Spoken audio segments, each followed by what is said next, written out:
اللہ صلی اللہ علیہ وآلہ وسلم نے فرمایا کہ علامات قیامت میں سے یہ ہے کہ علم دین کم ہو جائے گا، جہل ظاہر ہو جائے گا، زنا بکثرت ہوگا، عورتیں بڑھ جائیں گی اور مرد کم ہو جائیں گے، حتیٰ کہ 50 عورتوں کا نگران صرف ایک مرد رہ جائے گا۔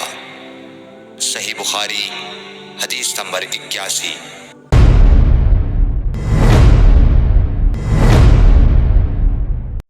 رسول اللہ صلی اللہ علیہ وسلم نے فرمایا کہ میں سو رہا تھا، اسی حالت میں مجھے دودھ کا پیالہ دیا گیا، میں نے خوب اچھی طرح پی لیا، حتیٰ کہ میں نے دیکھا کہ تازگی میرے ناخنوں سے نکل رہی ہے۔ پھر میں نے اپنا بچا ہوا دودھ عمر بن الخطاب کو دے دیا۔ صحابہ رضی اللہ عنہم نے پوچھا، آپ نے اس کی کیا تعبیر لی؟ آپ صلی اللہ علیہ وسلم نے فرمایا، علم۔ صحیح بخاری حدیث نمبر 82۔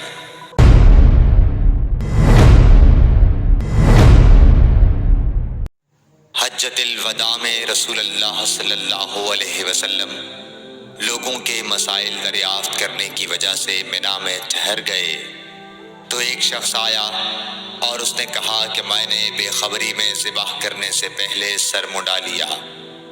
آپ صلی اللہ علیہ وسلم نے فرمایا، اب ذبح کر لے اور کچھ حرج نہیں۔ پھر دوسرا آدمی آیا، اس نے کہا کہ میں نے بے خبری میں رمی کرنے سے پہلے قربانی کر لی۔ آپ صلی اللہ علیہ وآلہ وسلم نے فرمایا، اب رمی کر لے اور پہلے کر دینے سے کچھ حرج نہیں۔ ابن عمرو کہتے ہیں، اس دن آپ صلی اللہ علیہ وسلم سے جس چیز کا بھی سوال ہوا جو کسی نے آگے اور پیچھے کر لی تھی تو آپ صلی اللہ علیہ وسلم نے یہی فرمایا کہ اب کر لے اور کچھ حرج نہیں۔ صحیح بخاری حدیث نمبر 83۔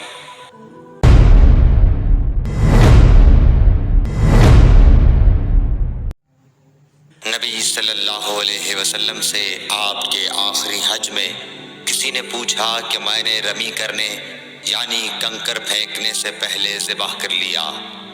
آپ صلی اللہ علیہ وسلم نے ہاتھ سے اشارہ کیا اور فرمایا، کچھ حرج نہیں۔ کسی نے کہا کہ میں نے ذبح سے پہلے حلق کر لیا۔ آپ صلی اللہ علیہ وسلم نے سر سے اشارہ فرما دیا کہ کچھ حرج نہیں۔ صحیح بخاری حدیث نمبر 84۔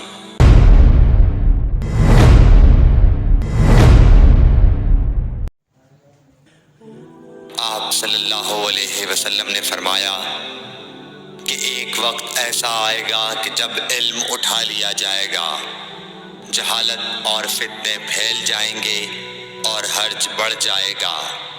آپ سے پوچھا گیا کہ یا رسول اللہ، حرج سے کیا مراد ہے؟ آپ صلی اللہ علیہ وسلم نے اپنے ہاتھ کو حرکت دے کر فرمایا، اس طرح گویا آپ صلی اللہ علیہ وسلم نے اس سے قتل مراد لیا۔ صحیح بخاری حدیث نمبر 85۔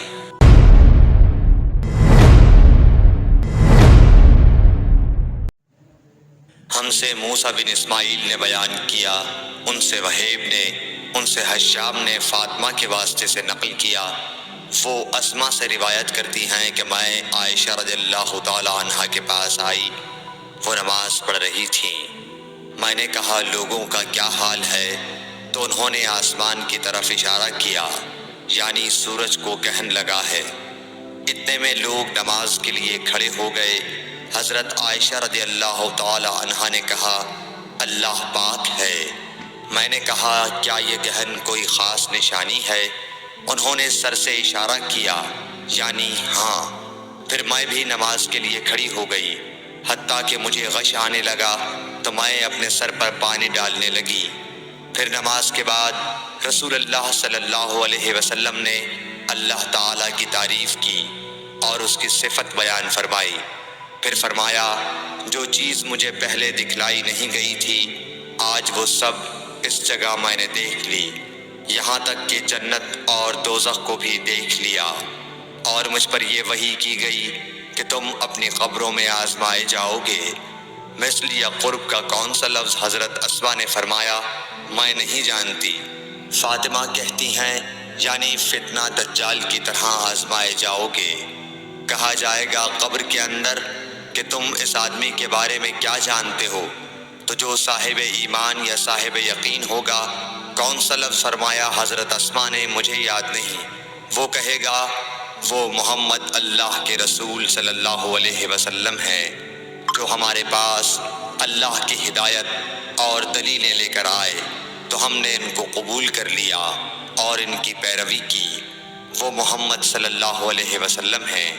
3 بار اسی طرح کہے گا، پھر اس سے کہہ دیا جائے گا کہ آرام سے سو جا، بے شک ہم نے جان لیا کہ تو محمد صلی اللہ علیہ وسلم پر یقین رکھتا تھا، اور بہرحال منافق یا شکی آدمی، میں نہیں جانتی کہ ان میں سے کون سا لفظ حضرت اسما نے استعمال کیا، تو وہ منافق یا شکی آدمی کہے گا کہ جو لوگوں کو میں نے کہتے سنا میں نے بھی وہی کہہ دیا، باقی میں کچھ نہیں جانتا۔ صحیح بخاری حدیث نمبر 86۔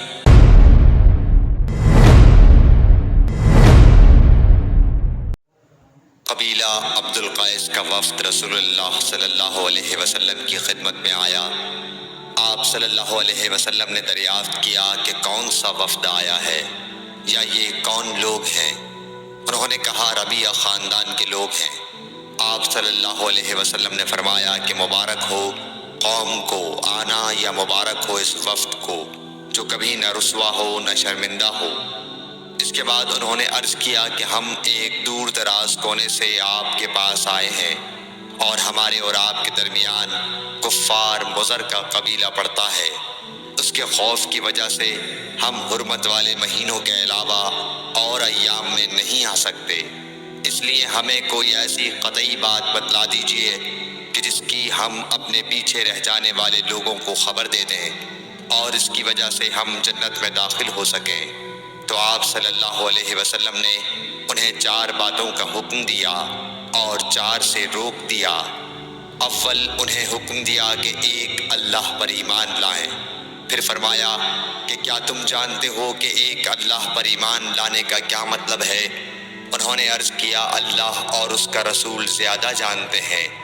آپ صلی اللہ علیہ وسلم نے فرمایا ایک اللہ پر ایمان لانے کا مطلب یہ ہے کہ اس بات کا اقرار کرنا کہ اللہ کے سوا کوئی معبود نہیں، اور یہ کہ محمد صلی اللہ علیہ وسلم اللہ کے سچے رسول ہیں، اور نماز قائم کرنا، زکوٰۃ ادا کرنا اور ماہ رمضان کے روزے رکھنا، اور یہ کہ تم مال غنیمت سے 5واں حصہ ادا کرو، اور 4 چیزوں سے منع فرمایا، دبا، حنتم، مزفت کے استعمال سے، اور چوتھی چیز کے بارے میں شعبہ کہتے ہیں کہ ابو حمزہ بسا اوقات نقیر کہتے تھے اور بسا اوقات مقیر۔ اس کے بعد رسول اللہ صلی اللہ علیہ وسلم نے فرمایا کہ ان باتوں کو یاد رکھو اور اپنے پیچھے رہ جانے والوں کو بھی ان کی خبر کر دو۔ صحیح بخاری حدیث نمبر 87۔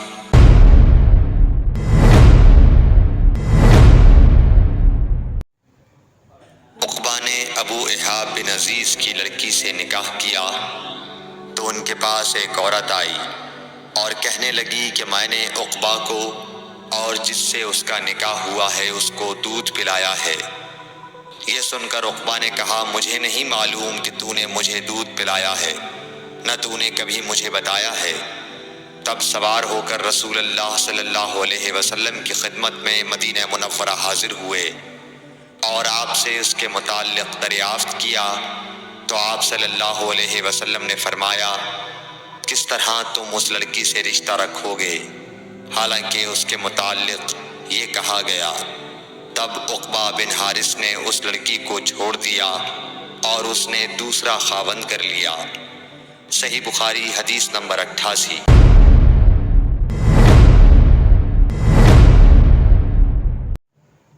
حضرت عمر سے روایت ہے کہ میں اور میرا ایک انصاری پڑوسی دونوں اطراف مدینہ کے ایک گاؤں بنی امیہ بن زید میں رہتے تھے، جو مدینے کے پورب کی طرف بلند گاؤں میں سے ہے۔ ہم دونوں باری باری حضرت صلی اللہ علیہ وسلم کی خدمت شریف میں حاضر ہوا کرتے تھے۔ ایک دن وہ آتا، ایک دن میں آتا، جس دن میں آتا اس دن کی وحی کی اور رسول اللہ صلی اللہ علیہ وسلم کی فرمودہ دیگر باتوں کی اس کو خبر دے دیتا تھا، اور جب وہ آتا تو وہ بھی اسی طرح کرتا۔ تو ایک دن وہ میرا انصاری ساتھی اپنی باری کے روز حاضر خدمت ہوا۔ جب واپس آیا تو اس نے میرا دروازہ بہت زور سے کھٹکھٹایا اور میرے بارے میں پوچھا، کیا عمر یہاں ہیں؟ میں گھبرا کر اس کے پاس آیا۔ وہ کہنے لگا کہ ایک بڑا معاملہ پیش آ گیا ہے، یعنی رسول اللہ صلی اللہ علیہ وسلم نے اپنی بیویوں کو طلاق دے دی ہے۔ پھر میں اپنی بیٹی حفصہ کے پاس گیا، وہ رو رہی تھی۔ میں نے پوچھا، کیا تمہیں رسول اللہ صلی اللہ علیہ وسلم نے طلاق دے دی ہے؟ وہ کہنے لگی، میں نہیں جانتی۔ پھر میں نبی کی خدمت میں حاضر ہوا۔ میں نے کھڑے کھڑے کہا کہ آپ نے اپنی بیویوں کو طلاق دے دی ہے؟ آپ صلی اللہ علیہ وسلم نے فرمایا، نہیں، یہ افواہ غلط ہے۔ تب میں نے تعجب سے کہا، اللہ اکبر، اللہ بہت بڑا ہے۔ صحیح بخاری حدیث نمبر 89۔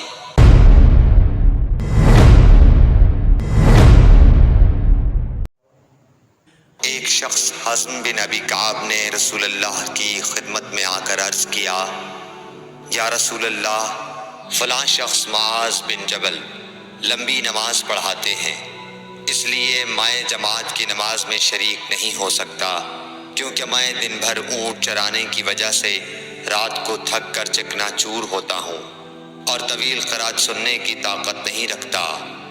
ابو مسعود راوی کہتے ہیں کہ اس دن سے زیادہ میں نے کبھی رسول اللہ صلی اللہ علیہ وسلم کو وعظ کے دوران اتنا غضبناک نہیں دیکھا۔ آپ صلی اللہ علیہ وسلم نے فرمایا، اے لوگو، تم ایسی شدت اختیار کر کے لوگوں کو دین سے نفرت دلانے لگے ہو۔ سن لو، جو شخص لوگوں کو نماز پڑھائے تو وہ ہلکی پڑھائے، کیونکہ ان میں بیمار، کمزور اور حاجت والے سبھی قسم کے لوگ ہوتے ہیں۔ صحیح بخاری حدیث نمبر 90۔